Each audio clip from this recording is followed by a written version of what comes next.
juste un détail avant, quand par contre je me suis accroupie, en fait j'ai senti, enfin je vous raconte tout ça un peu dans le désordre parce que c'est vraiment tellement rapide, mais j'ai senti qu'elle s'est tournée, et quand elle s'est tournée en moi, j'avais l'impression que la vie et la mort, c'était la même chose. Et c'est indescriptible comme sensation.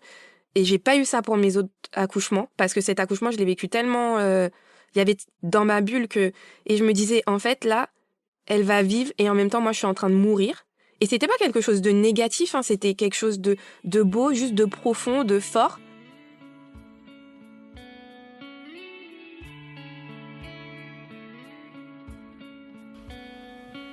Bonjour à toutes et à tous, je suis ravie de vous retrouver aujourd'hui pour vous partager les récits d'accouchement de Mélissa. Mélissa nous parle de ses 3 accouchements positifs, comment ils se sont déroulés, comment elle a travaillé sur ses croyances limitantes et comment la respiration ainsi que la connaissance de son corps ont été la clé de belles expériences. Elle nous parle du pouvoir du mindset, l'importance de rester dans sa bulle et de l'auto-hypnose et comment son mari l'a aidé à pousser lors de son premier accouchement, ainsi que l'importance de reconnaître la phase de transition ou désespérance et du colompage tardif du cordon. Elle aborde le sujet de la gestion de la douleur avec la sophrologie, la mobilité, l'eau chaude, puis aussi les mamans dragons contraction et l'émotion de parler à son bébé pour le préparer à l'accouchement qui arrive, mais aussi de parler à son corps tout le long du travail. Elle décrit aussi une méthode moins connue dans le monde de la grossesse et l'accouchement avec le journaling et la visualisation de ses naissances. Elle nous parle aussi comment l'arrivée des pompiers et du SAMU a un peu gâché son moment de douceur lors de son 2e accouchement, mais à l'arrivée à la clinique, la bienveillance a repris le dessus et comment son fils de 5 ans l'a soutenu durant son 3e accouchement. Et si cet épisode vous a plu, n'hésitez pas à laisser un avis sur votre plateforme d'écoute favorite pour aider le podcast à grandir et se faire connaître auprès des futures mamans. Bonne écoute!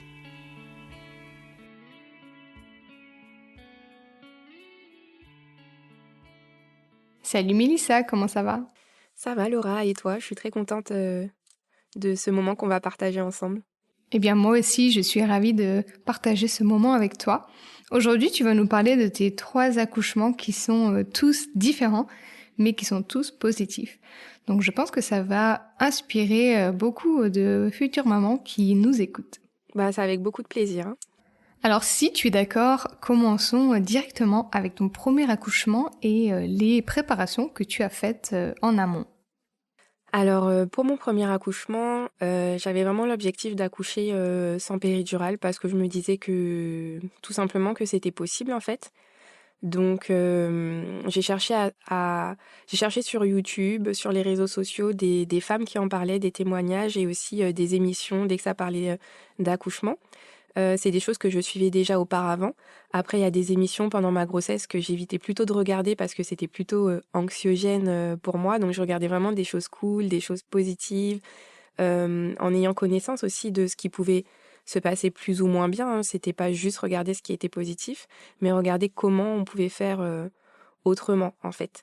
Et donc, j'ai aussi tout de suite cherché à être en contact, avec, une sage-femme. Et donc, j'avais vraiment des critères très précis et j'ai appelé, toutes les sages-femmes et j'avais, un petit tableau avec, mes priorités et c'est ce qui comptait, vraiment pour moi, et j'ai eu beaucoup de chance. Je suis tombée sur une professionnelle, super, qui m'a accompagnée d'ailleurs pour mes 3 accouchements et qui a compris là où je voulais aller, mais en même temps qui était réaliste. Donc voilà. Et après, dans les sages-femmes, oui, j'ai entendu de tout. Je trouvais pas que c'était ni bien ni mal. Je me disais juste qu'elle me correspondait pas. Donc, quand j'ai trouvé cette perle, j'étais super contente. Et donc, j'ai jamais été voir de gynécologue pour moi. Je sais pas d'où ça me vient. Mais pour moi, c'était une sage-femme tout de suite. Et donc voilà, donc j'ai beaucoup pris des témoignages et j'ai aussi demandé aux personnes directement autour de moi, donc des amis, mes tantes, ma grand-mère. Je leur demandais vraiment beaucoup de détails, comment elles avaient réussi, notamment ma grand-mère qui a accouché toujours sans péridurale. Donc, mais je pense qu'elle avait un peu oublié parce qu'elle me disait, ben ça se fait, hein, en fait. Tu accouches, t'as pas le choix, tu le fais. Et je me disais, non, ça c'est pas trop une réponse qui me correspond parce que euh, moi j'aime pas non souffrir. Pour moi, la vie, ça doit être joli, ça doit être bien. Et je me disais, l'accouchement, peut-être que je suis trop idéaliste, mais je voulais que ce soit un bon moment. J'avais vraiment envie de ça. Après, si c'était pas le cas, mais je voulais me donner les moyens, en tout cas, que ça se passe comme ça. Et donc après, j'ai cherché aussi des livres parce que je trouve que j'aime bien ce contact en fait où on est un peu seul avec le livre, où on peut se faire sa propre opinion.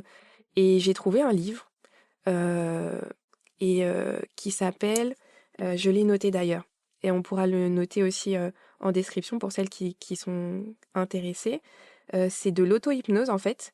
Et j'avoue que j'étais réticente parce qu'à ce moment-là, je connaissais pas trop l'hypnose, donc je me disais, mais ils vont me faire faire des choses que je ne veux pas. Mais je sais pas, c'est un guide d'auto-préparation à l'accouchement par l'hypnose qui s'appelle Pas à Pas de Armel Touyaro avec un CD audio. Et je t'avoue que je l'ai utilisé pour mes 3 grossesses, mais différemment. La première fois, j'ai pas du tout fait les exercices d'hypnose parce que j'étais pas, comme je t'ai dit, en confiance. En fait, je me disais, non, si on m'amène quelque part où je ne veux pas, voilà, je voulais pas du tout. Non, mais j'ai fait toute sa préparation, j'ai trouvé ça super, sur les croyances limitantes qu'on pouvait avoir, sur tout ce qu'on pouvait penser. Et vraiment, mais ce livre était riche pour moi parce que ça m'a fait switcher sur pas mal de croyances, notamment juste de savoir comment se passait une contraction. Et même si ma sage-femme, elle me donnait beaucoup d'informations, il y a une chose qui a été une clé pour moi, c'est de savoir que ça durait que 1 minute. Et ça, comme moi, je suis une sprinteuse, mais je suis pas une marathonienne. Donc je me disais, ça va, le sprint, je peux le faire. En plus, il y a des pauses entre chaque contraction, je peux tenir un sprint. Et ça m'a fait savoir que je pouvais, en fait. Et après, je me suis fait aussi un petit carnet avec des croyances positives. Et des fois, que je me suis créé des croyances en fait parce que je savais même pas si ce que j'écrivais c'était vrai ou pas, mais par exemple je me disais tu es forte, tu peux le faire, dans ta famille beaucoup de personnes l'ont fait, alors toi aussi tu peux. J'ai fait comme si c'était un héritage en fait. Et j'ai fait comme si c'était un héritage aussi toutes les femmes qui avaient réussi à le faire. Et aussi je me suis inventé des choses comme voilà, tu es souple, ton bassin, tu peux le faire, ton bassin il bouge bien, donc tout ça, ça peut le faire en fait. Et, euh, et je me suis beaucoup appuyée aussi sur une de mes tantes qui avait accouché 3 fois sans accouchement et qui, elle, me donnait des détails et était fière aussi de son parcours et qui ne disait pas qu'elle n'avait pas eu mal, mais qu'elle avait réussi. Et je me disais, voilà, que je suis de sa lignée. Et franchement, ça m'a donné beaucoup de force. Bon, maintenant, on arrive à la pratique au jour de l'accouchement, ce qui s'est passé pour de vrai. Alors, je te rajoute juste que la sage-femme, ce qu'elle a travaillé avec moi, c'était un peu de sophrologie. Et j'ai beaucoup aimé parce que la respiration, c'est clairement une clé. C'est quelque chose sur lequel on peut se reposer. Et elle a travaillé aussi tous les aspects techniques, mais en fait, elle a vu beaucoup de choses. Mais on a tellement de choses à voir que même si je l'ai eu 3 fois, à chaque fois, les 3 fois, elle m'a appris des choses différentes. Donc voilà, j'ai eu l'accompagnement dont j'avais besoin à ce moment-là et que je pouvais aussi digérer en fait. Donc voilà. Euh, et elle s'est beaucoup adaptée aux besoins qu'elle voyait que j'avais et aux questions que j'avais. Donc voilà. Donc le jour de l'accouchement, ça a commencé par j'étais couchée, il était peut-être 4 heures du matin, je crois. Non, peut-être 2 heures, je sais plus. Et en fait, j'ai senti une petite rupture, enfin, j'ai senti du liquide et je me suis dit, oh, est-ce que je fais pipi sur moi ou est-ce que c'est la rupture de la poche des os? Et du coup, j'ai vu que à chaque contraction, faut savoir que moi j'ai des contractions du début de ma grossesse jusqu'à la fin. Donc pour moi, c'est pas vraiment un marqueur que l'accouchement va commencer, en fait. Donc après, donc je me suis levée tranquillement, je suis allée aux toilettes et j'ai vu qu'à chaque contraction, j'avais un peu plus de liquide qui coulait. Donc du coup, j'ai réveillé mon mari, on s'était dit bon, on y va tranquillement, mais en fait, on s'était préparé pour aller prendre le petit-déj, pour reprendre mes affaires, mais en fait, comme je sentais plus le bébé bouger, ça m'a un petit peu inquiétée en fait, sachant que normalement, quand ça commence à se rompre, on te conseille plutôt d'aller directement en clinique ou en hôpital, enfin dans le lieu dans lequel tu dois accoucher.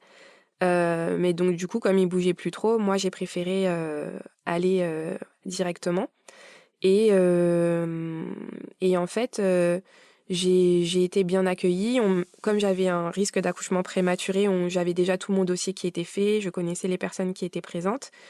Et puis, quand on m'a vue, ben, on m'a dit que j'étais à 2 ou 3. Donc en fait, ben, de prendre mon temps. Donc on m'a monté, on a pris mes affaires tranquillement. Et puis, je trouve que je gérais bien les contractions. C'était pas quelque chose qui me dérangeait. Et je cherchais mes positions, je bougeais et tout ça. Et puis, 1 heure ou 2 après, maximum, là, je sens que ça commence à être difficile, que j'en ai un peu marre et tout. On m'avait déjà proposé la péridurale, j'avais dit, on tente d'aller jusqu'au bout. Mais je savais pas si j'étais capable ou pas. Donc, on tente. Et puis, après, je reviens et je dis, ben, je vais bientôt accoucher. Et ils me disent, alors madame, mais pas du tout. Déjà, c'est votre premier. Enfin, ça fait 2 heures que vous êtes là, vous étiez à 2, 3. Si vous voulez, on vérifie, mais voilà. Et je fais, non, mais là, je vous dis que je vais accoucher. J'étais vraiment sûre de moi. Et ils me disent, bah, ils vérifient. Et puis, ça avait bien avancé. Je crois que j'étais à 5, 6. Ils m'ont dit, si vous voulez, là, c'est le moment où on peut poser la péridurale, mais vous restez là.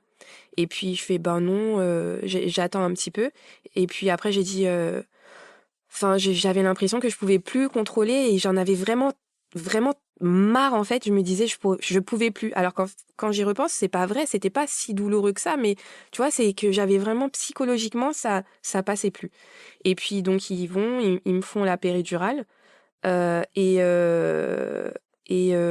avec un petit peu un sentiment d'échec de mon côté, mais pas plus que ça, parce que je m'étais dit, c'est quoi ta priorité? La priorité, c'est que le bébé il aille bien et que tu ailles bien.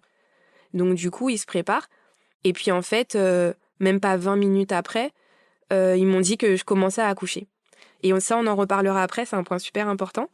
Et du coup, j'accouche et je sais pas du tout pousser en fait. Parce que déjà, on n'avait pas trop travaillé ça, parce que comme j'avais un col qui s'était déjà ouvert et que j'avais des contractions, on travaillait pas trop la poussée parce que j'avais des risques en fait d'accouchement prématuré. Et du coup, je pousse et je sais pas pousser et personne ne me dit rien. Heureusement, mon mari, il voit que ça n'avance pas. Donc, lui qui avait peur, qui voulait pas regarder, il met sa tête entre mes jambes. Il me fait, mais Mélissa, mais tu fais rien là. Vas-y. Je fais, mais si, regarde, je pousse.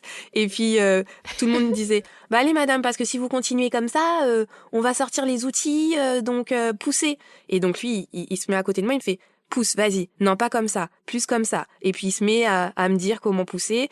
Et puis j'avais pas conscience en fait de ce qui se passait. Et donc après, ben je commence à pousser sous les directives de mon mari, parce que sinon franchement moi ça me parlait pas du tout.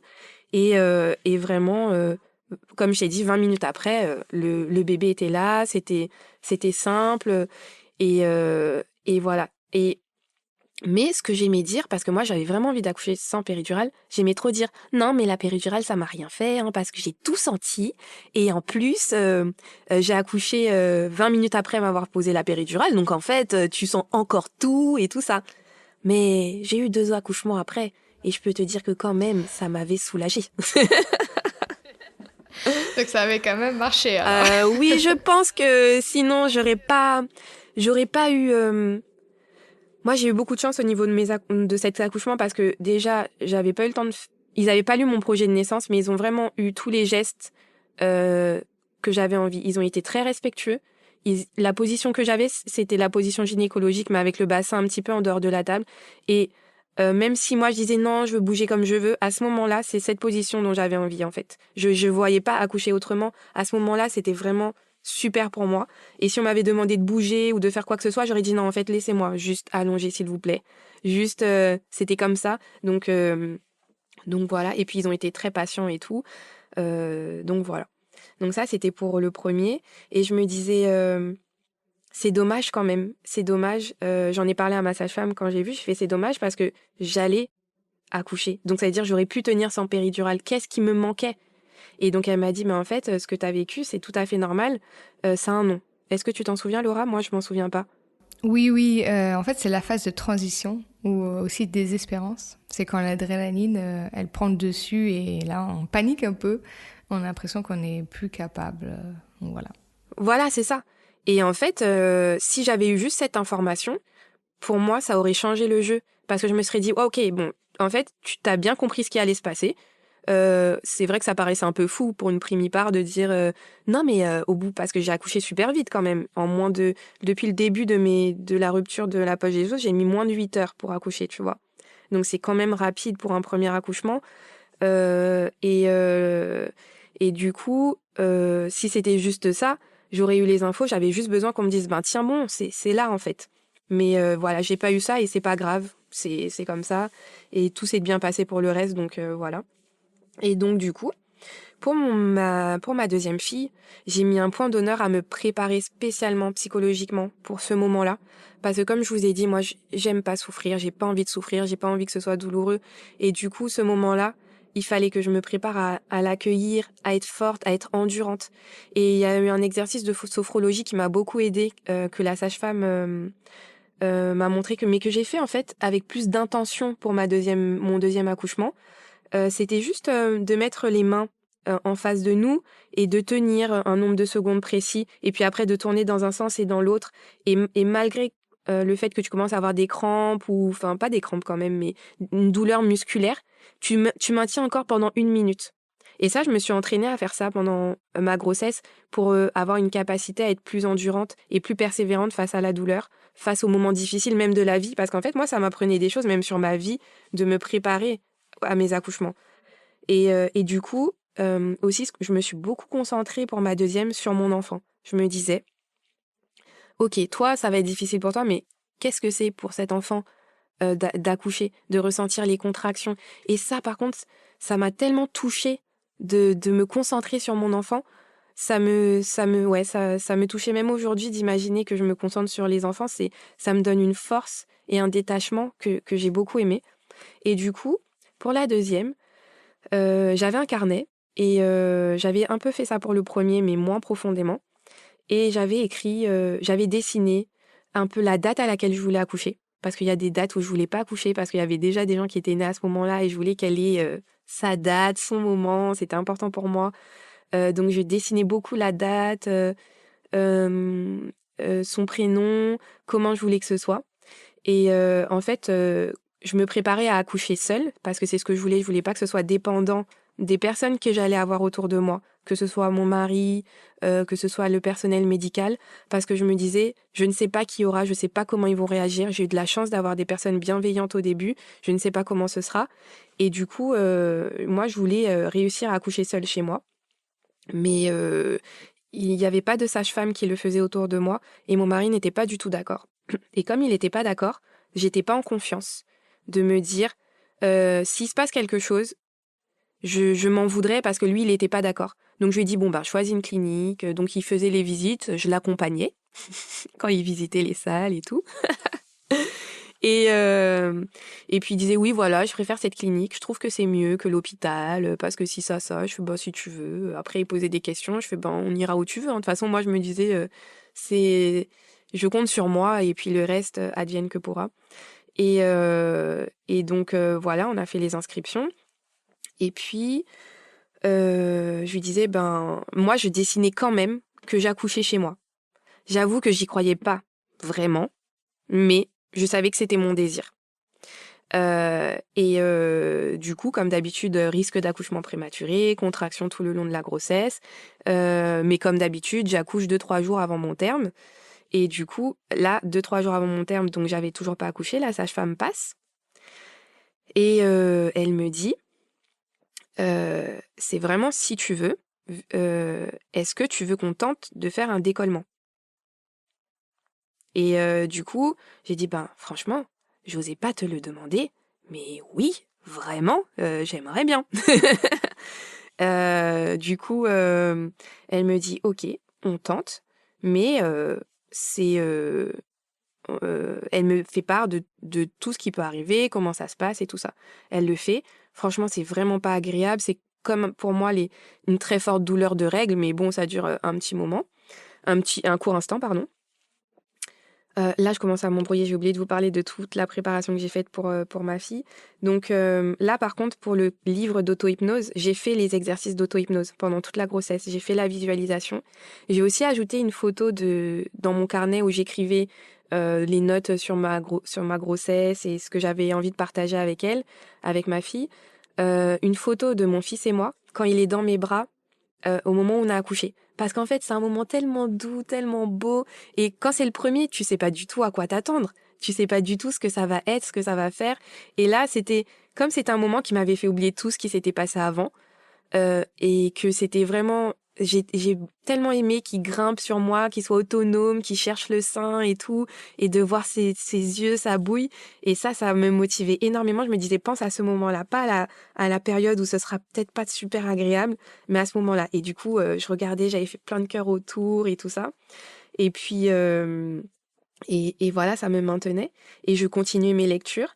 Et l'auto-hypnose, j'étais à fond dedans. Et vraiment sur la respiration encore. En fait, j'ai fait les choses que j'ai fait pour mon premier accouchement, pour ma première grossesse. Et j'ai rajouté les informations que je n'avais pas. Et quand, en relisant le livre, il y a des informations que j'avais l'impression de n'avoir jamais lues. Et encore une fois, la sage-femme, super. Elle aussi, elle s'était formée entre-temps à l'hypnose. Donc du coup, on a fait des exercices qui étaient super top. Donc, du coup, la sage-femme est venue, elle m'a fait le décollement de membrane. Et donc, c'était douloureux comme des règles et c'était très, comment dire, précis au niveau de la douleur. C'était vraiment ciblé, tu sentais vraiment là où ça se passait. Et puis, après, ben, j'ai eu un peu de contraction, mais comme d'habitude. Mais quand elle m'avait fait le monitoring, il n'y avait rien de spécial. Donc du coup, elle est repartie. Elle m'a dit, s'il y a quoi que ce soit, c'est un deuxième accouchement, tu vas tout de suite à l'hôpital, tu vas tout de suite à la clinique. Parce que ça peut aller très vite et tout ça. Et je lui dis, oui, oui, ok. Et puis, elle part. Et j'étais seule avec mon fils. Il était à peu près 11 heures. L'heure est très importante. Et du coup, elle me dit elle part. Et puis quand elle ferme la porte, je sens là que les contractions, ça commence à être sympa.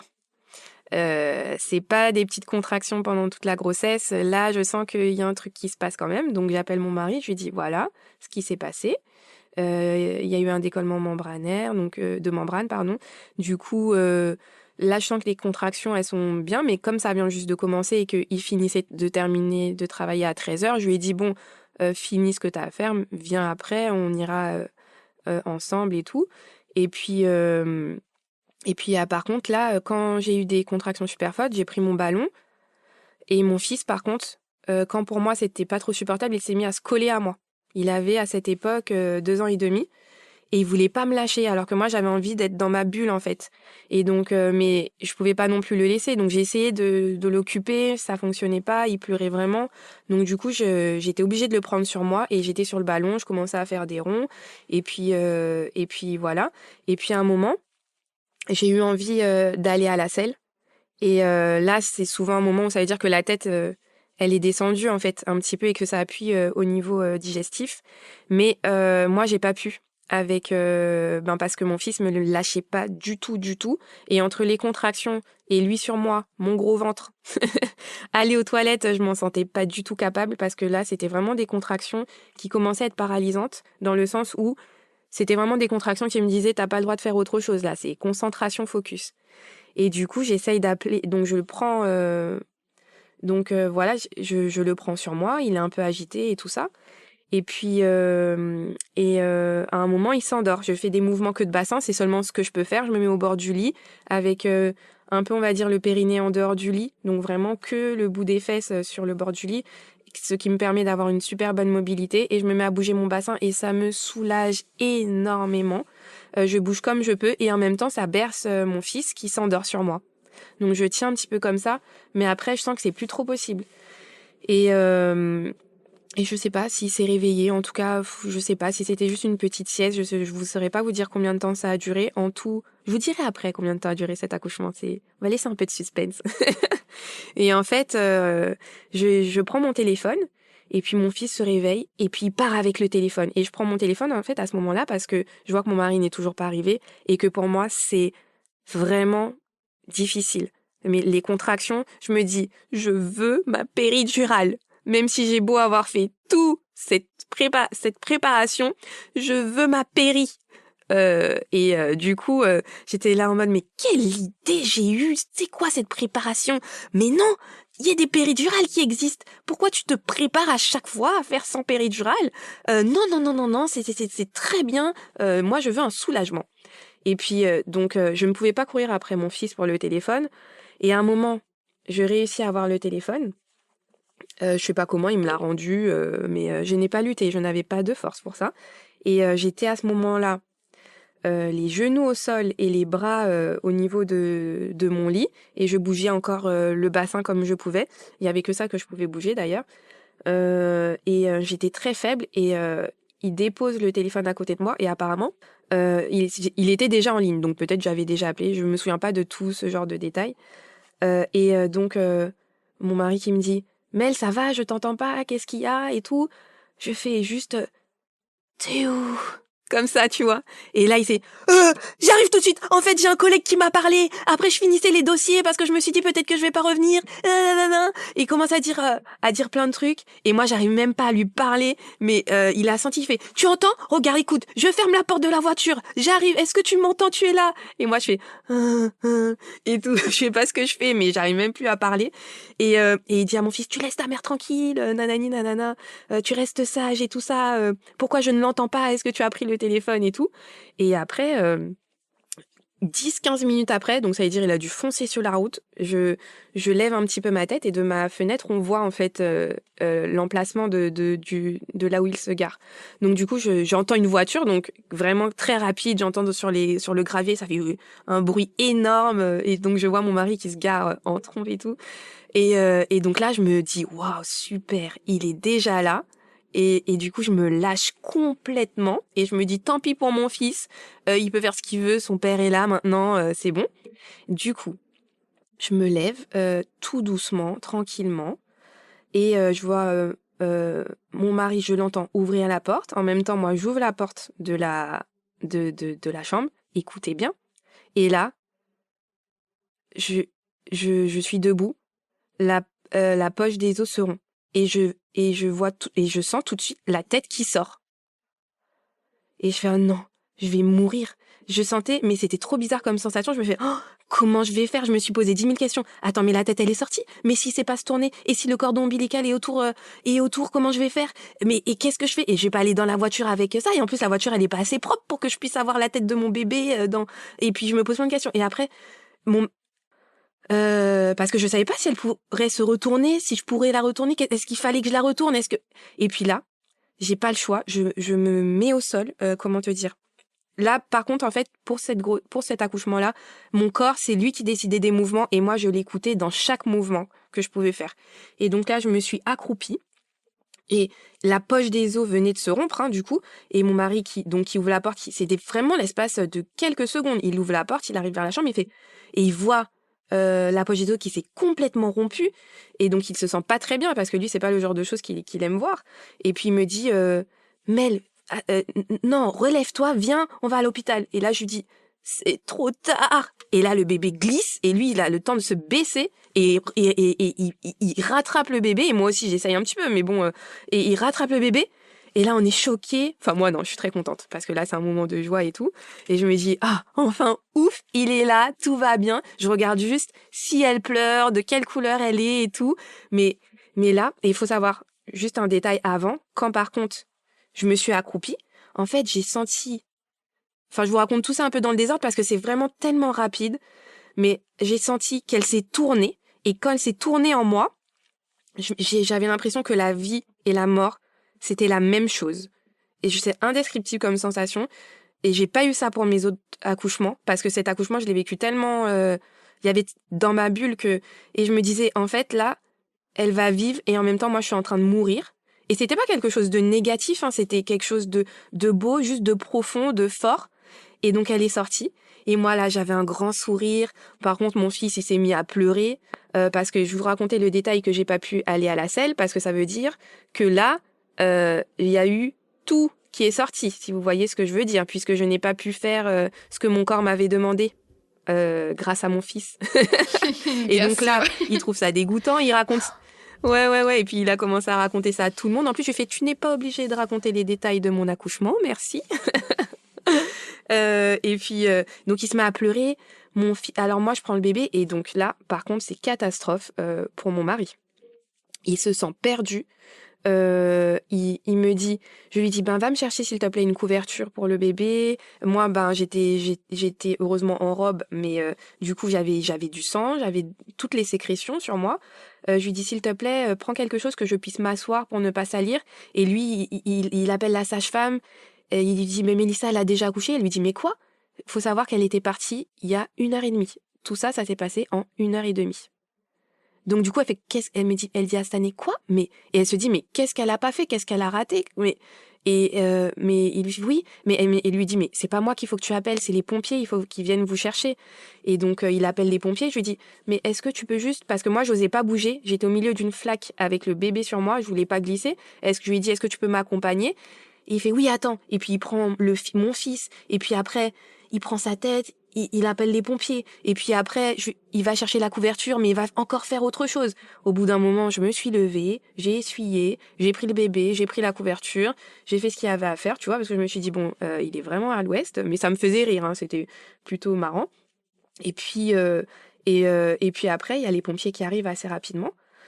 Et là, franchement, j'ai pas spécialement aimé ce moment-là, parce qu'ils m'ont infantilisée, ils m'ont dit, mais alors, vous saviez pas que vous étiez enceinte? Ben si, je savais que j'étais enceinte. J'ai essayé d'être correcte parce que je me suis dit c'est eux qui vont prendre soin de moi. Ils font mais vous avez pas senti les contractions?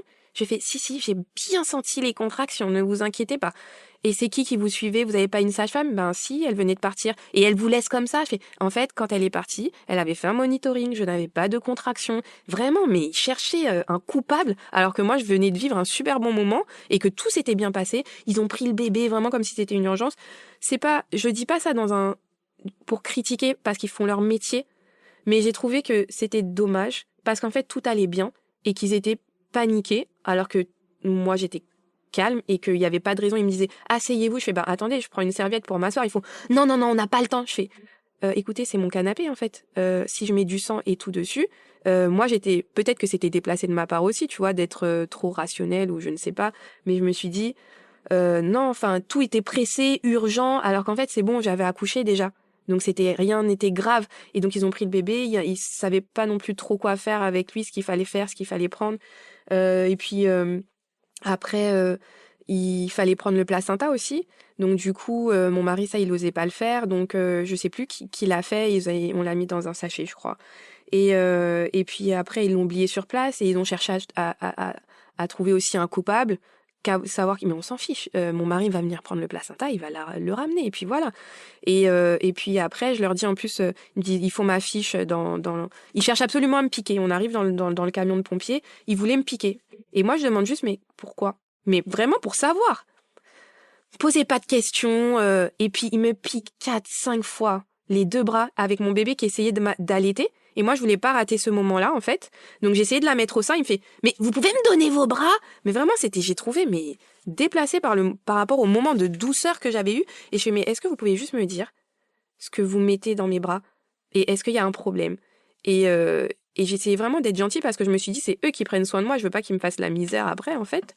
Donc, ils font, ne vous inquiétez pas, c'est au cas où, il y a rien dedans. Mais je vois qu'il y a une poche avec un truc, et je me dis, mais c'est pas possible de prendre les gens pour, je sais pas. J'ai trouvé que c'était déplacé. Et puis après, ils font ma fiche, et puis donc, ils disent mon métier, et ils voient, donc je dis que je suis ostéopathe. Ils font, ah, c'est pour ça! Et donc, dans ça, faut entendre qu'en fait, oui, ben en fait, que je voulais accoucher naturellement, que je suis un peu perchée et qu'il fallait que j'accouche chez moi, en fait. Et donc, tout ça, je me suis dit, mais vaut mieux en rire, vaut mieux en rire. Et puis, j'arrive à l'hôpital. Donc, l'hôpital que mon mari n'avait pas choisi, hein, parce que du coup, j'étais obligée d'aller, je pouvais pas aller en clinique, j'étais allée à l'hôpital. Et là, encore une fois, je tombe sur des gens super merveilleux, super bienveillants. J'ai vraiment de la chance. Et là, on rentre dans un autre monde que le SAMU. parce que c'est pas les pompiers, hein, c'est le SAMU qui posait cette question et qui avait fait tout ça. Les pompiers, ça allait, ils me demandaient plutôt comment ça s'était passé. Et puis, quand on arrive, là, on me traite avec douceur, comme si je venais d'accoucher, quoi. Et puis là, ils vérifient et ils me disent, en fait, que, ils retrouvent pas le placenta. Donc là, le SAMU revient et disent tout ce que je vous ai dit auparavant. Et là, elle me dit, je suis obligée de vérifier. S'il y a pas, vu que je vois pas le placenta, il faut que je vérifie s'il y a des restes, s'il n'y a pas eu un décollement, enfin quoi que ce soit.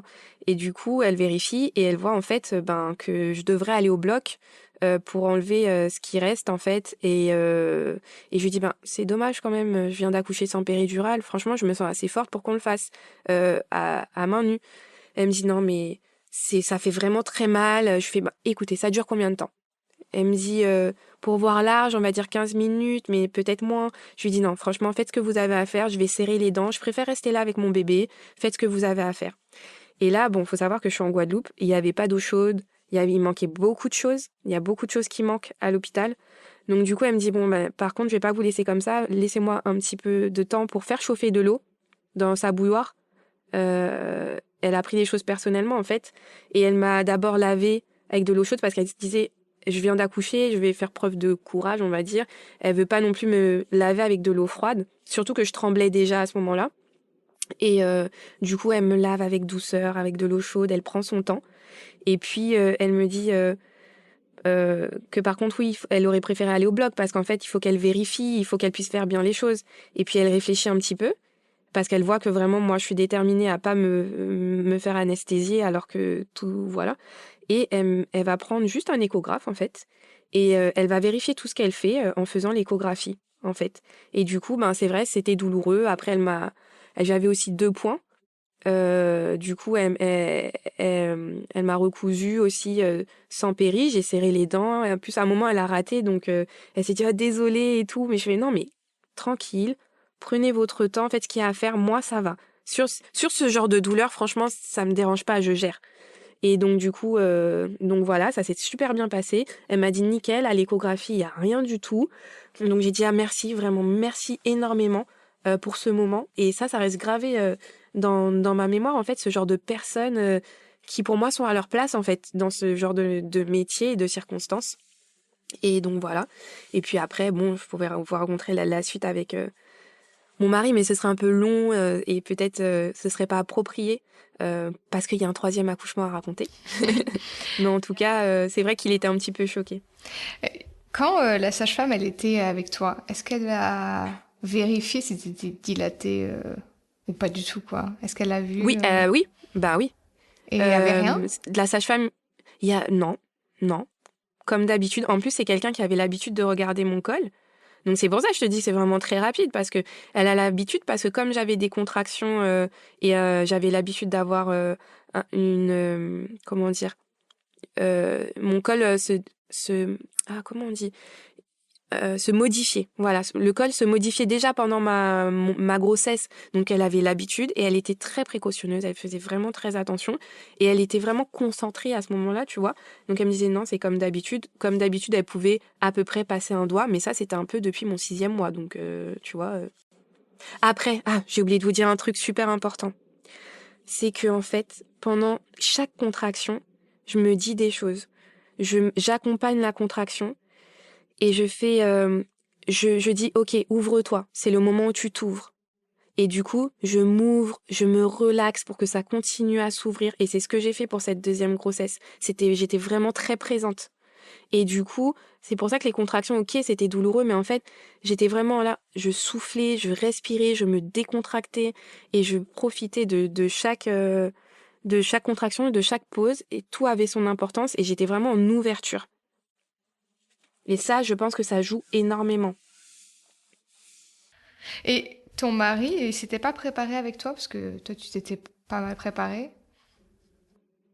Alors, il venait quand la sage-femme le demandait, il avait les informations, mais franchement, son taux d'investissement n'était pas le même que le mien. Je dirais pas que c'est du désintéressement, j'ai l'impression plutôt que c'était peut-être une confiance en ce que je faisais qui faisait qu'il pensait pas que c'était nécessaire. Après, c'est vrai que moi, j'aurais aimé, je le sollicitais pour certaines choses, pour avoir plus de présence. Mais c'est pour ça que je vous ai dit aussi que je me préparais à être seule parce que je connais aussi sa personnalité, je connais aussi ses points forts. Je sais que lui, il est plus team dernière minute, moment présent, on voit ce qui se fait ici et maintenant. Et il trouvait qu'il avait été tellement un bon coach pour mon premier accouchement que lui, il avait pas besoin de préparation, quoi. Donc, il se disait qu'il y avait une équipe médicale aussi. Il comptait vraiment là-dessus. Donc, lui, il voulait juste me caresser les cheveux, me caresser le dos et me dire souffle les pouces. Ouais. Et quand ton bébé est né, après t'as dit le placenta, donc il est resté accroché au placenta, ton bébé, jusqu'à quel moment, comment vous avez fait ça Ah par exemple? oui, ah ouais, ça, j'ai bien aimé aussi accoucher chez moi par rapport à ça, parce qu'en fait, oui, le placenta, il est sorti quelques minutes après mon bébé tout seul. Vraiment, je crois que j'ai peut-être juste un peu poussé, mais j'osais pas trop. Mais je me suis dit, ben, je sens un truc quand même. Donc j'ai juste fait une petite poussée pour accompagner. Et après, oui, on a essayé de pas le toucher sous les recommandations de la sage-femme. On a fait en sorte de pas le toucher jusqu'à ce que le SAMU arrive. Et du coup, quand est-ce qu'on a coupé le cordon? C'est le SAMU qui a coupé le cordon, en fait. Du coup, bonne 20 minutes après, et là, j'étais super contente parce que ça faisait partie de mes souhaits. Et donc, du coup, c'est pour ça aussi que je pouvais pas beaucoup me déplacer parce que le placenta, en effet, était toujours là, était toujours accroché à bébé. Donc, mais ça me dérangeait pas, hein, c'est le genre de choses que, voilà. Oui, c'est bien, c'est... Tu t'en Mm. rappelles pour le premier, combien de temps il est resté accroché au placenta Oui, de ton alors bébé? en fait, ils l'ont fait, ils ont attendu un peu. Ils ont attendu un peu, mais pas très longtemps. Et ça non plus, j'avais pas cette conscience encore de ça. C'est après que je l'ai eu. Et, euh, et surtout, je l'avais pas noté. Je le savais un petit peu, mais pas aussi, avec autant d'intention que pour les deux d'après. Et puis, j'avais beaucoup d'informations déjà nouvelles. Donc, faut accoucher plusieurs fois, en fait. Hein. C'est Non, je ça. rigole. Non, mais c'est vrai qu'on nous dit pas l'importance d'attendre que tout son Oui, oui, oui. sang soit revenu dans son corps. C'est vrai que Tout ça, à fait. on nous le dit pas et Et on... après, tout à fait. Et on avait vu une kinésiologue après qui nous avait dit que lui, ça lui avait manqué en fait pour plusieurs choses, tu vois. Que ça avait fait partie des choses qui avaient participé à... Il avait l'impression d'avoir un manque et d'être en colère en fait. Parce qu'il Ok. n'y avait pas eu toutes les informations. Ouais, c'est une kinésiologue qui nous l'avait dit un peu après. Enfin, pas un peu Par, après, hein, des années après. par rapport à ton fils, ton premier fils, c'est ça? Oui, c'est ça, c'est ça. Ah, ok. Ah, waouh. Mm. Donc ça a un impact des fois à long terme, hein. Enfin, Ouais. Bah, ouais. on avait travaillé sur ça et ça l'avait beaucoup aidé hein, au niveau de la gestion de sa colère. Est-ce que t'es prête pour le troisième? C'est aussi une aventure. Oui, j'ai très hâte d'entendre. Oui, donc ben pour la troisième, j'étais encore plus cool. Mais des fois, je me disais quand même pendant la grossesse, mais quand je pensais à l'accouchement, je me disais, mais quand même, tu sais ce que ça va être, hein. Pourquoi t'as fait encore un enfant? Et je me disais, non, mais ça sera qu'un moment, t'as bien géré les deux premiers et tout. Et là, c'était encore une autre aventure, une belle aventure. J'ai bien aimé aussi cet accouchement.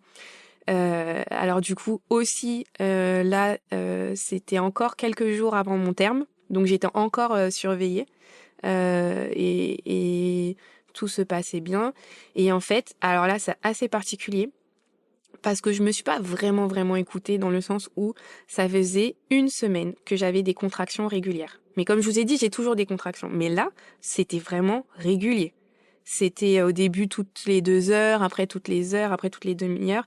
Mais c'était pas très fort, c'était pas très intense. En fait, donc du coup, moi je me suis dit non, je reste à la maison, je me déplacerai que quand je sentirai un truc sérieux, un truc qui me dira là, t'as pas le choix, il se passe quelque chose. Mais je me disais mais ça c'est un peu risqué ce que tu fais. J'étais un peu tentée d'aller à l'hôpital, mais je me suis dit non, profite de la famille, de ça, et puis ton corps te le dira bien quand tu accouches, quand tu accoucheras. Mais je le disais quand même à mon mari, je lui disais là, ok c'est la dernière semaine, mais je peux te dire mon corps il se prépare vraiment, donc prépare-toi. Et puis du coup, euh, il était en vacances à ce moment-là, et donc pendant la nuit, j'ai senti des contractions vraiment qui me gênaient, qui me dérangeaient, mais j'avais vraiment envie de dormir, parce que je me disais, j'en ai deux avant, je sais que le sommeil ne fera plus partie, ne sera plus aussi doux que maintenant. Donc du coup, je sentais une contraction qui me réveillait, mais je me déplaçais, je me bougeais, et puis après, je me rendormais, et j'ai fait ça toute la nuit. Et vers 5 heures du matin, vers 5-6 heures du matin, ouais, c'est ça, je me suis dit, non mais juste, réveille-toi, mets-toi dans un état de d'éveil, juste pour voir est-ce que c'est des contractions sérieuses ou pas, parce que là, t'es un petit peu somnolente. Donc du coup, je me réveille, je sais pas, moi, je vais dans la cuisine, je prépare quelque chose, je ne sais pas. Je vaque à mes occupations et je sens que oui, quand même, c'est quand même des contractions sérieuses. Mais je mets les valises devant, je regarde bien que tout est prêt et tout ça, et puis je dis à mon mari, Stanley, c'est bon, là, je vais accoucher. Euh, il me fait OK. Il se rendort. Je continue à me préparer, à faire mes trucs. Et puis là, mon fils se réveille. Mais ce fils, une vraie petite perle, il se réveille, il fait ça va, maman? Et moi, en fait, je faisais que bouger. J'arrêtais pas de bouger. Je faisais des allers-retours. Et quand je sentais des contractions très très fortes, j'avais besoin de m'isoler. Et heureusement, les enfants étaient venus dormir dans notre chambre, donc du coup j'ai squatté leur chambre qui était vide, et je me mettais dans leur chambre et je faisais des mouvements et des bruits et des sons, et je me décontractais, et puis après j'allais continuer à faire mes petits trucs. Et puis à un moment je vois mon mari, je dis, non mais réveille-toi, c'est sérieux, je vais accoucher. Il fait, ah pour de vrai? J'ai dit, mais vraiment, mais... Ah là là. Ah. Et il fait, oui, oui, pour de vrai.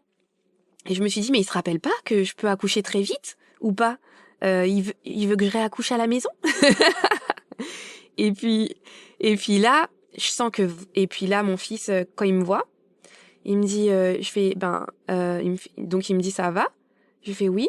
Et puis, il voit que je bouge, et à un moment, je m'arrête, et il vient derrière moi, et il me masse le dos. Mais tu sais, exactement au niveau des sacro-iliaques, en faisant des ronds.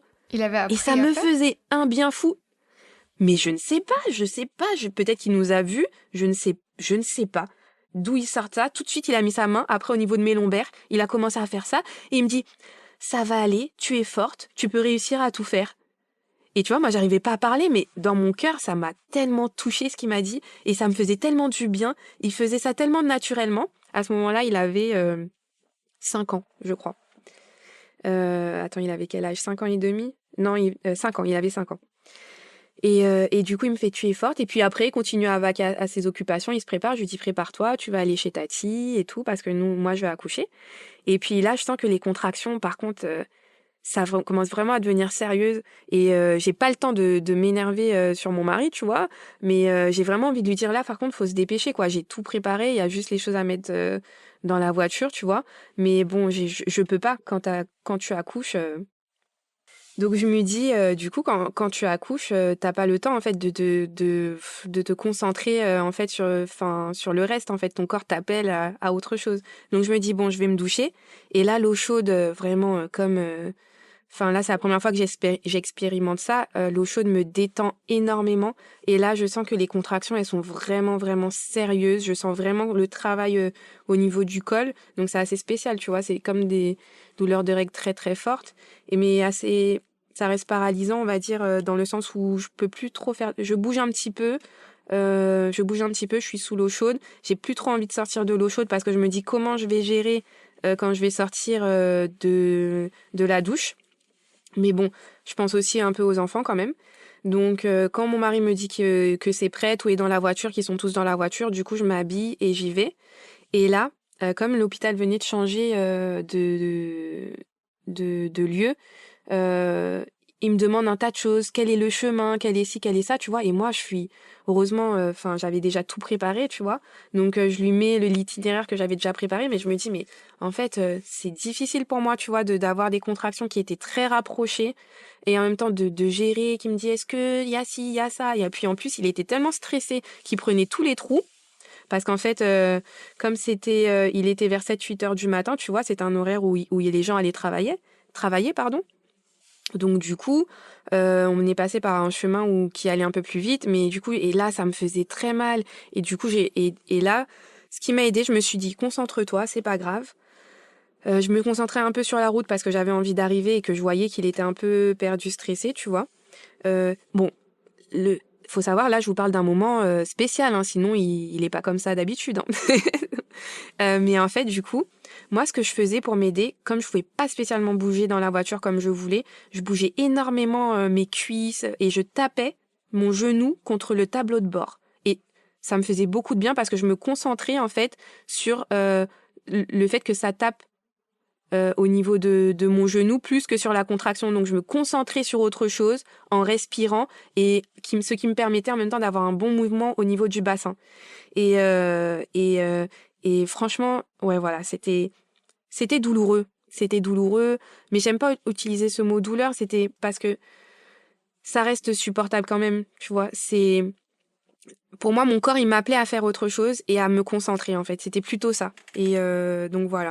Et puis là, on arrive, mais mon mari il me fait trop rire, faut que je vous raconte parce que je trouve ça trop marrant. Il descend et je lui dis non, et j'arrive à rien faire, en fait. Je lui dis pas, il voit que j'arrive pas à faire les choses. Donc du coup, il essaye de trouver il dit, est-ce que je peux laisser ma voiture là? Et puis il prend les 2 enfants sur lui. Donc à ce moment-là, nos enfants ont 5 ans et 2 ans et demi. Il prend nos enfants et puis il ouvre toutes les portes pour arriver jusqu'à la maternité, mais il m'ouvre aucune porte et ces portes n'étaient pas automatiques. Oh. Et donc il revient 2 minutes après, il me fait mais qu'est-ce que tu fais? Mais là quand on en reparle, mais je rigole, je fais mais je peux pas tenir la porte. Et tu vois, du coup, il me fait, désolé, viens. Et puis, il me fait, viens, j'ai déjà commencé à faire ton dossier, tu vois. Donc, il vient. Et puis, moi, je m'arrête en plus à chaque fois. Et à chaque contraction, je me penche un peu, je m'appuie sur mes cuisses et je bouge, je bouge. Et encore une fois, merveilleux personnel de santé. Merveilleux. Donc, mon mari fait le dossier. Et là, j'arrive. Les gens, ils voient ma tête. Ils me demandent rien du tout. Ils me disent pas, tu sais, comme d'habitude, on va voir, vous allez aller en salle quand il y a de la place. Non, non, non. Ils me voient m'arrêter, bouger. Ils me disent, madame, ça va, pas ça va. Ils me disent, je vais vous accompagner. Et donc la dame, elle marche en même temps que moi, au même rythme que moi. Quand je m'arrête, elle me masse. Elle me dit, excusez-moi, je vous ai pas demandé, est-ce que j'ai le droit de vous masser? J'ai fait, oh oui, s'il vous plaît, continuez. Parce que ça me faisait un bien fou. Elle me massait comme mon fils avait fait. Et c'était super. Et là, elle m'amène à mon rythme dans la salle. Et elle me demande, je lui dis, non, mais pour le dossier, je dois être là. Elle me dit, ne vous inquiétez pas, on va faire ça. Et elle me dit, à chaque pas quand je m'arrête, elle me dit, qu'est-ce que vous gérez bien. Waouh, comme ça, super. C'est comme exactement, madame, exactement. Et moi, ça me, je sais pas, ça m'a fait du bien. Et du coup, on continue d'avancer jusqu'à la salle. Mais j'aimerais tellement la revoir et lui dire merci à cette dame. Elle m'accompagne. Elle me dit, est-ce que vous êtes prête à vous allonger? J'ai dit non, je peux pas m'allonger. Elle voit que je bouge, je bouge, je bouge. Et je peux pas. Quand vous êtes prête, allongez-vous. Et là, je me dis, bon, à un moment, faut quand même voir où est le col. Donc, et tu sais, avec tellement de douceur, moi, ça m'a donne du courage aussi pour m'allonger, en fait. Donc, je m'allonge. Elle me dit, est-ce que je peux vous faire un toucher vaginal? Et je dis, non, pas encore. Là, il y a une contraction. Je suis pas prête. Elle me redemande. Je dis, allez-y, allez-y, vous pouvez. Elle me regarde.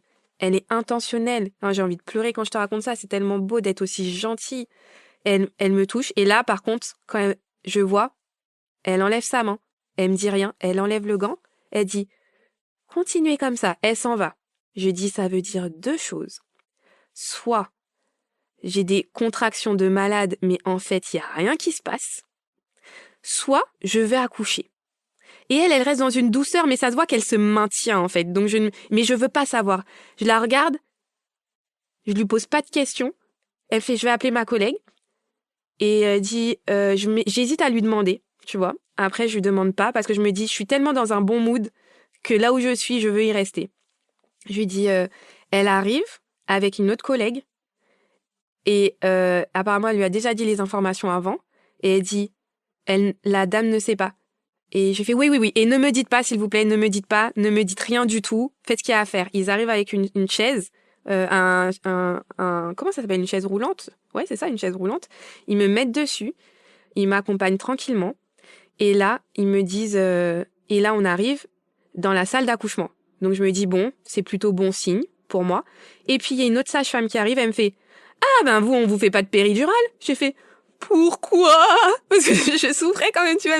Ah non, vous êtes debout, vous bougez bien, vous avez pas besoin. Et puis là, j'entends que l'autre arrive et elle lui dit, elle est à 8. J'ai fait, ah ouais, quand même, à 8, c'est cool et tout. Mais quand même, et elle s'en va. Mais en m'accompagnant, en me disant des petits trucs, tu vois, elle s'en va. Il y avait plusieurs accouchements en même temps. Et là, je me dis, par contre, je sais pas si je vais réussir à tenir. J'ai des super grosses contractions, ce que j'appelle des mamans dragon contractions que je n'ai jamais eues pour les deux autres. Et ça pousse. Et puis là, elle me dit, oui, dans quelle position j'ai envie d'être. Enfin, je sais pas, je me mets comme je veux, comme je peux. Et là, je sens des énormes contractions et je me dis, par contre, celle-là, je veux pas les revoir, ces contractions-là. Et la sage-femme, elle arrive et elle me dit, elle regarde, elle me demande si elle peut toucher, encore une fois. C'était une autre personne, mais elle a fait la même chose. Elle m'a demandé, elle a attendu que je sois prête. Et elle me dit que là, en fait, il manque juste c'est que la poche des os n'est pas rompue. Et du coup, c'est ce qui me fait très mal et qui met la pression. Donc, du coup, je lui dis, OK. Après, je me mets d'une façon, je sais même pas comment vous expliquer, des genoux sur une table gynécologique, donc qui était en position de la position gynécologique. Mais moi, mes genoux étaient au niveau des fesses et je tenais en fait le dossier. Et là, elle me dit, non mais madame, faut que vous vous couchiez pour que je puisse percer. C'est plus facile pour moi.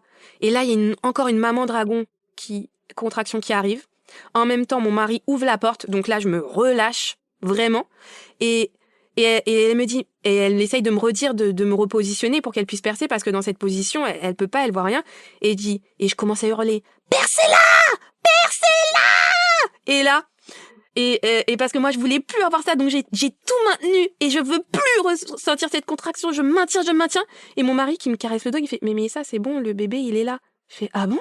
Après je me retourne et là, enfin je baisse ma tête et je vois, le bébé est là, ils essayent de le maintenir. Donc moi, on fait comme je peux, je mets ma jambe au-dessus de la dame, du cordon, du bébé, et je me retourne, et je fais, ah, ouf, merci, parce que là, franchement, c'est à un niveau, et je me dis, ah, après je le vois, le bébé, je l'ai sur moi, et tout, je fais, waouh, enfin. Et donc là, j'ai accouché encore, tu vois, à partir du moment où c'était difficile, donc il était 6 heures du matin, et là, j'ai accouché à 8 heures du matin.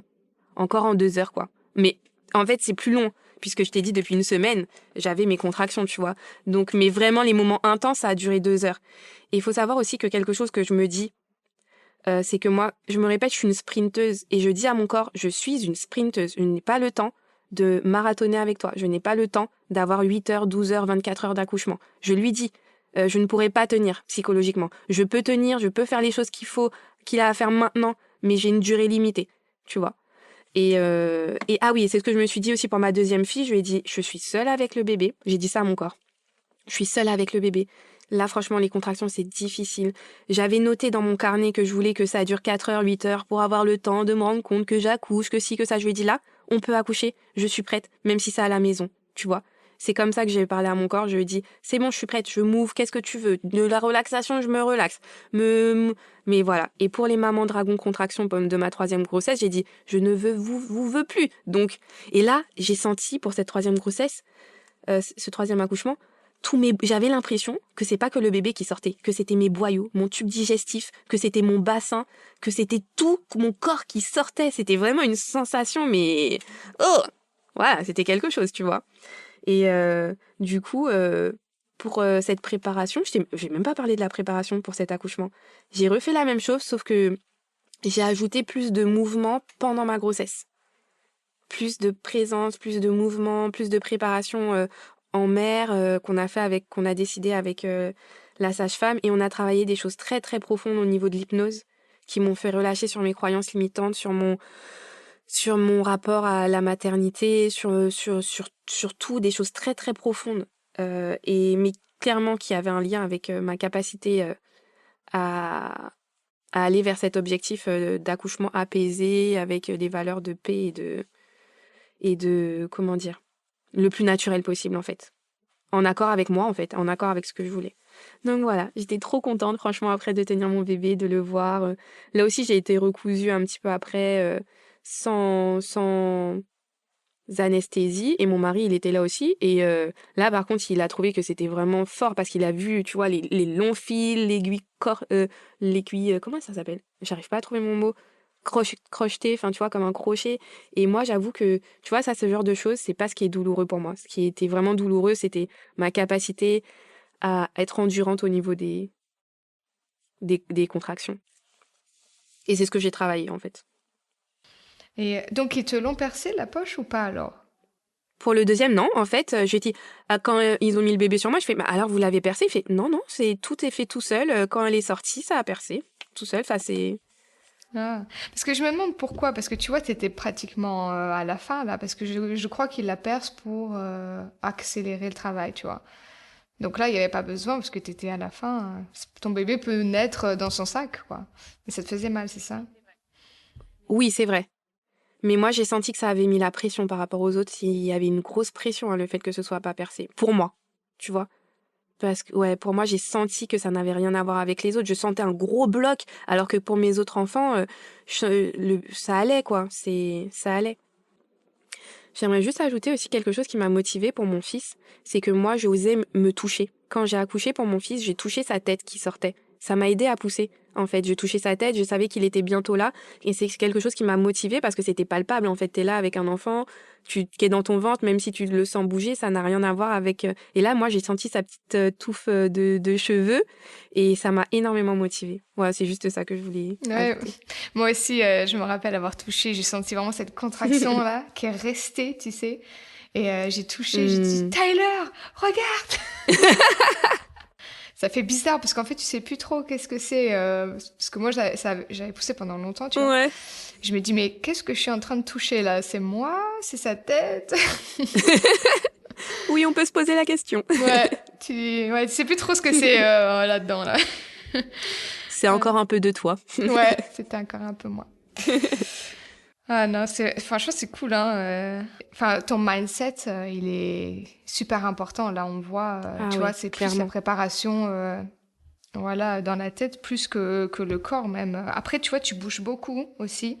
Et ça, c'est Mm. vraiment intéressant parce que, tu vois, souvent quand on a la péridurale, donc que tu n'as pas vraiment eu, en fait, avec le premier et puis les autres, tu peux pas trop bouger et je pense que ça doit bloquer un peu les choses quand même. Ah oui. Donc là, Oui, oui, oui. c'est bien, tu as été vraiment mobile tout le long, quoi. Oui, oui, oui. Mais franchement, j'avais pas le choix, Laura. Ouais, tu pouvais pas rester. Il y avait une communication entre nous. Moi, je faisais le jeu de l'écouter là où il voulait aller parce que je pensais qu'il savait mieux que moi ce qu'il fallait faire et je trouve qu'il avait raison sur les mouvements. Quand j'ai écouté les mouvements à faire, c'était exactement, ça n'avait aucun sens au niveau de la position que j'ai pris pour mon troisième accouchement. Ça n'avait aucun sens pour la deuxième. Je me suis pas dit, bon, je veux accoucher comme ci, comme ça. En fait, moi, j'avais une idée dans ma tête. À un moment, pour ma deuxième, je me suis dit, ok, j'ai envie de me mettre sur le côté. C'est ce que j'ai envie. Mais par contre, mon corps, il a pas du tout voulu. Il voulait pas. J'essayais et il me disait non, tu restes accroupi, tu fais les mouvements accroupis. Et moi, je disais ouais, mais moi, j'ai envie de m'allonger parce que c'est vrai que même quand je travaille, tu sais, j'aime bien avoir la position semi-allongée ou être allongée dans un canapé, dans un lit, dans un fauteuil. Donc moi, je me sentais plus à l'aise dans la position horizontale. Mais en fait, mon corps, là, c'était une lutte, c'était assez spécial. Il disait allez, viens, on va sur le lit, on va se coucher sur le lit. Il disait non, c'est comme ça. Ouais, et le corps est quand même assez incroyable. En tout cas, merci beaucoup de nous avoir partagé tes 3 expériences. C'était vraiment super intéressant. La façon dont tu as écouté ton corps, même si tu n'as pas laissé trop le choix, c'est assez incroyable, je trouve. Donc, merci beaucoup. Ah, mais en tout cas, c'est avec plaisir et j'espère que ça inspirera d'autres, que ça leur donnera confiance à trouver leur méthode, leur manière et à oser chercher les points que elles ont envie d'approfondir parce qu'en fait, on sait déjà tout, mais c'est vrai que avoir la connaissance, avoir le lire, l'entendre, ça appuie certaines choses qu'on savait déjà et voilà, hein. Ouais, non, je suis totalement d'accord. Si tu as un conseil, que ce soit sur la grossesse, sur l'accouchement, pour les futures mamans, qu'est-ce que tu nous dirais? Pour moi, le conseil le plus important, c'est de connaître la physiologie de l'accouchement et plus particulièrement celui de la contraction. Pour moi, ça a été ce qui a fait la différence, c'est de savoir que la contraction, elle dure 1 minute seulement. En 1 minute, on peut faire On peut respirer, ça passe super vite. On a des pauses après. C'est pas juste une contraction pendant 24 heures quand on entend des accouchements super longs. Non, il y a des pauses. Qu'est-ce que je fais pendant ma pause et comment je décide d'être pendant cette minute de contraction? C'est tout pour moi, c'est ce qui a fait la différence en l'associant avec la respiration. Et ça, franchement, ouais. Et le deuxième, c'est juste de savoir que le moment où on en a marre, ça veut dire que c'est la fin, en fait. Et ça, c'est beau dans la vie et dans les accouchements. Et ça, on connaît ces deux choses-là. Pour moi, ça fait la différence. Ouais, c'est vrai que j'ai entendu très souvent des femmes demander la péridurale à la fin. Et en fait, ouais, moi, j'avais très bien appris cette période de transition. Par contre, quand tu la vis, c'est plutôt à l'autre s'il y a quelqu'un avec toi. Parce que moi, je me suis pas rendu compte que je passais dans cette période. Tout à fait. Mon bébé arrivait une demi-heure après aussi. Mais tu vois, ouais, c'est ça. Donc ouais, c'est vraiment super. En tout cas, merci beaucoup Mélissa. Je pense que ça va être très utile aux futures mamans. Tant mieux. Merci Laura. À bientôt. Mélissa a eu envie de nous partager quelques petites choses par rapport à ses accouchements et ses préparations. Donc je vous laisse écouter quelques minutes qu'elle nous a partagées. J'aimerais bien aussi ajouter quelques petits éléments. C'est que en fait, j'ai préparé mon périnée pour les 3 grossesses. C'est-à-dire que pour la première, j'ai fait des choses assez classiques, donc le masser, respirer. Mais après, j'ai vu que quand même après la grossesse, ça m'avait vraiment mis beaucoup de temps pour récupérer. Et donc en fait, pendant ma deuxième grossesse, j'ai fait en amont pas une rééducation, mais on a travaillé sur mon périnée grâce à une collègue à moi qui est kiné et qui avait une spécialisation au niveau du périnée. Donc on a fait plusieurs techniques et ça en valait vraiment la peine puisqu'il y avait du travail. Et pour la troisième, j'ai fait la même chose avec encore une autre méthode en continuant à masser, à respirer. Et je pense que ça a participé par exemple à ne pas avoir trop de déchirures ou de séquelles par la suite. Je pense que c'est quelque chose qui est important. Pendant les contractions, ce que je me disais aussi, je me concentrais sur le fait que j'allais avoir un cadeau à la fin. Et ça m'a beaucoup aidé pour les 3 grossesses. Je me suis dit, pense au cadeau que tu vas avoir, que après ce sera un bon moment. Et c'est vrai que c'est une pensée qui s'est amplifiée, puisque après je trouve vraiment que quand le bébé est sur nous et le reste du temps, même si la maternité a son lot de défis, je trouve que c'est quand même un cadeau d'avoir des enfants. Et c'est une pensée qui m'a beaucoup aidée. Je tiens à préciser que j'ai pas souvent poussé. Je précise, c'est-à-dire que pour la première, on m'a dit de pousser, mais le premier accouchement, on m'a dit de pousser, mais en fait, je sentais pas comme je vous l'avais dit. Pour le deuxième accouchement, j'ai pas du tout poussé, mais pas du tout. Et pour la troisième, c'est vraiment à la fin où j'ai retenu. Parce que j'avais plus envie de vivre ces contractions qui étaient très fortes, mais en fait j'ai pas poussé à part. En fait, pour la troisième grossesse, c'était spécial. C'était une sorte de poussée que je contrôlais pas, qui était là. Il y avait quelque chose qui poussait, je l'accompagnais.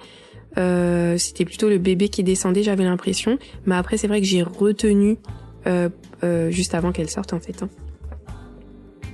Merci beaucoup, Mélissa, pour ces petites précisions sur ton expérience. Je te remercie beaucoup d'être venue sur le podcast pour partager tes accouchements et j'espère que tu as passé un bon moment comme moi j'ai passé avec toi. Si cet épisode vous a plu, n'hésitez pas à vous abonner et à laisser un avis sur votre plateforme d'écoute favorite. Ça m'aide beaucoup à vous partager encore plus de récits d'accouchement. Je vous invite à écouter l'épisode 6 pour le projet de naissance, l'épisode 19 sur les positions qui facilitent le travail, l'épisode 20 sur le clampage optimal du cordon et l'épisode 28 pour les méthodes naturelles pour surmonter l'intensité du travail pour plus d'informations sur certains sujets que Mélissa aborde. Retrouvez également les références que nous partage Mélissa dans la description.